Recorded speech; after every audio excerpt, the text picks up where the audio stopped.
इकडे बेटा.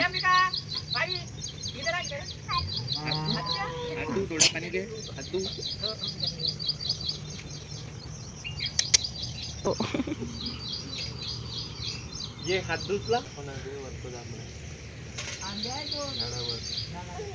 हाय नमस्कार, मी कल्याणी आणि तुमच्या आजच्या ब्लॉगमध्ये खूप स्वागत आहे.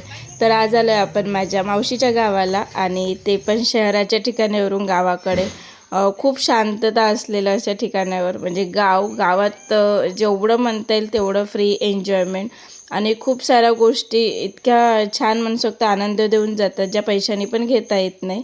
तर असंच हे आहे मावशीकडे घरीच बाग लावलेली आहे त्यांनी. ते इथे 4 ते 5 आंब्याचे झाड, जांभळीचे झाड, सीताफळचे झाड असे पुष्कळ छान छान त्यांनी झाडे लावलेले आहे. आणि गावाकडले एन्जॉयमेंट म्हणाल तर गाव म्हटल्यावर बैल आले, गाई आली आहे, शेती आहे त्यांच्याकडे आणि खूप सुंदर असं हे दृश्य होतं ना. मला व्हॉइस ओव्हर पण करण्याची इच्छा होत नाही आहे. ते आवाज आणि ते जो काही आहे मोमेंट ना, तो असं फक्त बघूशा वाटत आहे. खरंच खूप मनाला शांतता देऊन गेला हा दिवस आणि खूप खूप बढिया वाटले. ते आम्ही सगळे फॅमिली आहे, फॅमिलीसोबत सगळ्यांनी चाय घेतले, खूप एन्जॉयमेंट केलं. मेन म्हणजे जिथे शांतता, म्हणजे कशाची दगदग नाही, धावपळ नाही, कामाचं टेन्शन नाही आणि खूप सुंदर असे क्षण घालवले. ती ही आहे माझी भाषी आणि हिच्यासोबत वेळ कसा जातो कळत नाही बरं कामाला. आणि खूप खूप गोड मस्तीखोर आहे ही. तर असं खूप छान होतं, शांततेत बसलो दोघं पण आम्ही आणि खूप बढिया. इथे झुला बांधलेला झाडांना, तर मुलीने इतकं एन्जॉयमेंट केलं, खूप बढिया मस्त वाटलेलं. लहानपणीचे दिवस नक्कीच आठवले असेल तुम्हाला. आम्ही पण असे झुललो बरं का.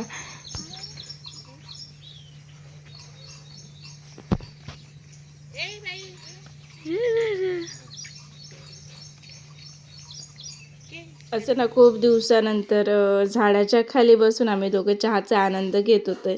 आणि शहरात अशी शांत सकाळ क्वचितच अनुभवला मिळते, कारण आपल्याला शहराच्या ठिकाणी स्कूल आहे, ऑफिस आहे, त्यानुसार सगळं रुटीन आपल्याला असतं.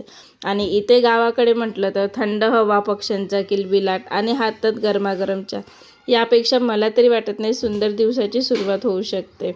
अशा छोट्या छोट्या क्षणामध्ये ना खरा आनंद दडलेला असतो. गावातील ही शांतता आणि निसर्गाच्या जवळ घालवलेला वेळ मला तरी खूप अनमोल वाटला, समाधानी वाटला. आणि तुम्ही ही सकाळ अनुभवली आहे का? कमेंट करून मला नक्की सांगा. आणि व्लॉग आवडत असेल माझे तर लाईक करा आणि सबस्क्राईब करायला विसरू नका. तर हे शेतातले घरचे जांभूळ होते आणि पडलेले, तर ते आम्ही छान आनंद घेतला त्या जांभूळ खाण्याचा, कारण हे घरगुती, कोणते केमिकल नसलेले, प्युअर, खूप सुंदर होते. आणि इकडे आहे ना काही केळीचे झाडं होते खूप छान. आम्ही वरती टेरेसवर आलेलो, केळीची छान 3 ते 4 असे झाड लावलेले आहे मावशीने. आणि पाठीमागे पण आंब्याचे झाड आहे, बघू शकता वर आंबे आहे. आणि खूप सुंदर असं शांत हिरवगार निसर्ग, जितकं बोलेल ना तितकं कमीच आहे. खरंच असं वाटलंय की जिथे 10,000 रुपये खर्च करून पण हा आनंद घेऊ शकलो नसतो, आम्ही तिथे हा आनंद घेतलाय. आणि छान असं, कारण लाईन गेलेली आणि गरमी प्रचंड होती, तर त्यामुळे आम्ही बाहेर ना सगळे एकत्र जेवण केलं. आणि तो एकत्र जेवणाचा आनंद आहे ना, तो खूप सुंदर अनुभवायला मिळाला, कारण सगळे बाहेर छान जेवायला. आणि पुष्कळ असं वाटलंय की कुठेतरी बाहेर ठिकाणी आलो आहे आपण आणि छान स्वयंपाक केले बाहेर, आणि चुलीवर काही स्वयंपाक केला, काही गॅसवर. आणि तो आनंद एक वेगळाच होता, सगळ्यांना जेवण वाढणं आणि त्यानंतर गप्पा गोष्टी. तो एक खूप मोठं असं वाटलं की कुठेतरी बाहेर फार्म हाऊसवर आल्यासारखी फील झाली होती. आणि खूप छान असं अनमोल, खरंच खूप सुंदर असं क्षण झालेला हा ब्लॉग ना. खरंच सांगते, बोलायला कमी वाटत आहे, फक्त बघावंसं वाटत आहे किती छान. आणि इकडे सगळे आम्ही एन्जॉयमेंट करत होतो. कुठे चिवताई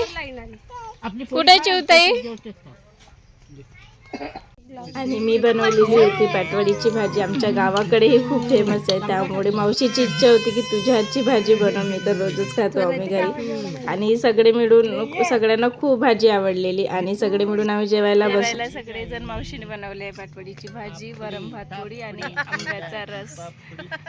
आणि आम्ही बसलोय आंब्याच्या झाडाच्या खाली, कारण गरमी खूप होत आहे, खूप बढिया मस्त वाटत आहे.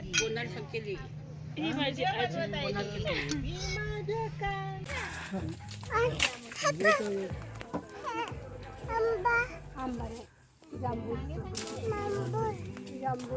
टाकलं पोटे एखाद्याच.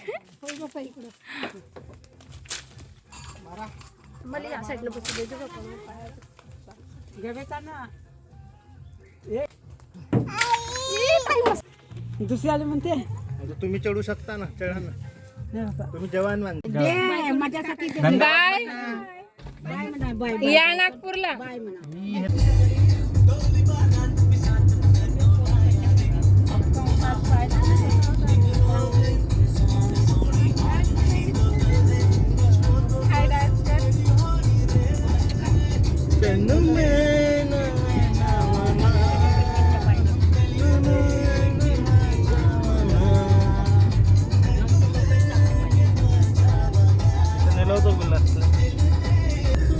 आणि जे हे ठिकाण होतं हे आंबोरा गाव आहे आणि मावशीकडे पुनर्वसन झालेलं, तर त्यानुसार हे नवीन वस्तीमध्ये राहतात. आणि खूप सुंदर असं आधी आंबोरा दर्शन घेतलं आम्ही, पूर्ण ब्रिज बघितला. त्यानंतर दुसऱ्या दिवशी आम्ही जेवण वगैरे करून सगळे गावाकडे निघाले. तर असा हा ब्लॉग होता आहे. कमेंट करून सांगा कसा वाटलाय. मला तर खूप भारी वाटत आहे. तुम्ही कमेंट करून सांगा नक्की कसा वाटला तुम्हाला. तर चला भेटू या नेक्स्ट ब्लॉगमध्ये. तोपर्यंत बाय बाय.